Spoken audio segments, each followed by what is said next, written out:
right, well, it is time to see what's coming out today with our media partner, the Baltimore Banner. We have Christina Tkacik here to talk about how much you would pay for water. All right, there's a longtime Annapolis restaurant that has a no tap water policy that is catching a lot of attention, Christina.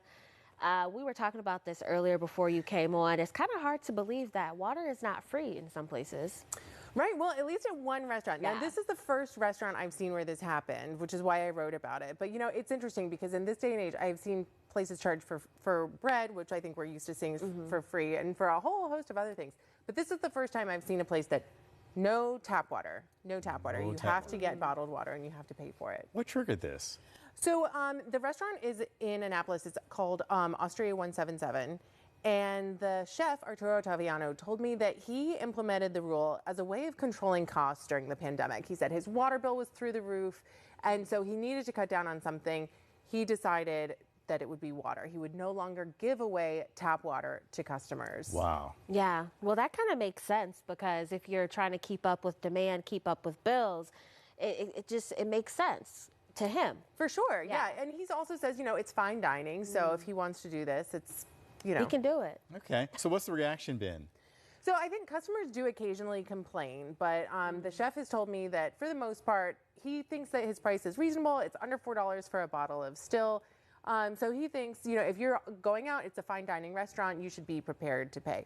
But I will say the reaction among our readers was a little bit more polarizing. I think people feel a little bit nickel and dimed. People, especially when they go out to eat, people are very sensitive to that kind of thing, especially in an era of paying for free bread and other high menu items. The tip fatigue too. Oh, for sure. Absolutely. Outside of the comments and after your story and talking with other restaurants after the fact, how are you thinking about this? How has it changed your perspective about tap water when going out to restaurants? Well, this was really interesting because I think for me, it exposed kind of a cultural divide.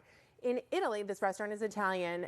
It's apparently not very common to drink tap water, and it's considered very rude if you go to a restaurant in Italy to ask for tap water.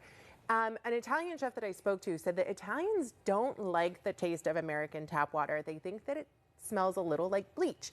And I just haven't been able to get this out of my head. You know, I've always drunk tap water, but now I've kind of questioned it. And so I've definitely been myself leaning towards bottled or filtered when I can. That's why they have Pellegrinos and Perriers, all the bottled waters, sparkling waters and stuff. They lean that way. Oh, for sure. Absolutely. Then you did say it's a bottle. So it is a bottle that can serve several people at the table. So it is one. It's not like you're ordering $3 glass of water. It's a $3 bottle of water. It's a bottle of water. I will say, and if you're planning a trip to Osteria 177, keep this in mind. They don't ask, would you like some more water? So if you drink your water, they just refill it and open another bottle. So that was something I kept in mind. It's a new way of dining. It's a new way. It's a new way.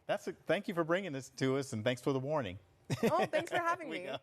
And welcome back. Thank you. This is your first time back after having a new baby. Thank you. Thank you so much, Christina. And my son Max has been drinking only spring water in his formula. That's great to know. Christina Tkacik, thank you so much. Thank you so Welcome much. back. Thank you. All right, and if you would like to learn more about this story and others from the Baltimore Banner, head to thebanner.com.